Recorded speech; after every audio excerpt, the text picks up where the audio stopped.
Between Tuesday and Thursday this week, nearly 70 members of different civil society organizations across the country gathered in Juba to discuss how South Sudan can end the transitional period. The country is expected to go for polling 9 months from now, but the peace parties remain divided.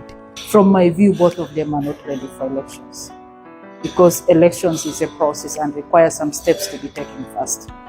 And this means that we need to reach a political consensus on how we are going to hold these elections and when these elections should be held.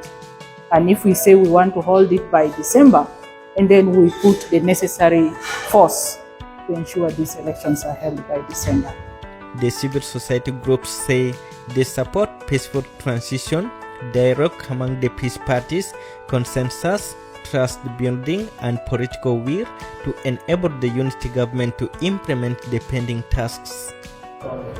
We are back to the crossroads of the 2022, where we were put in a position to decide either to do extension or to do an election that would look not credible, not fair, and so on and so forth, because of the prerequisites not being put in. These institutions which we have in South Sudan, we need to be occupied by elected people, those who are having good hearts for this country, and they are honest to bring development in this country and to bring peace and security in this country.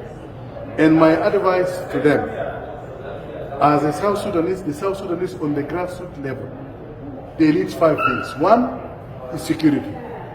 2 is food security. 3, water. 4, roads.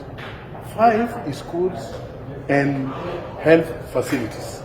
This is what the people of South Sudan need. If they are able to do these things, you will rule this country forever. If you are unable to do it, you better leave the space for the people who can do it.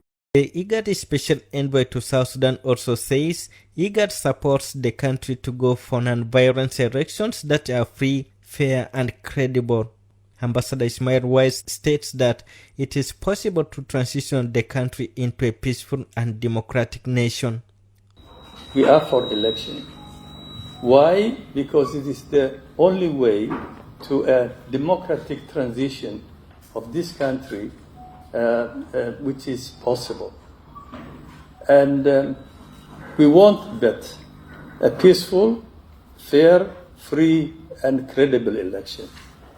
What we don't want is that this country goes to war again and to violence. As we know, elections are a positive process, but it could also be a polarizing and dividing factor.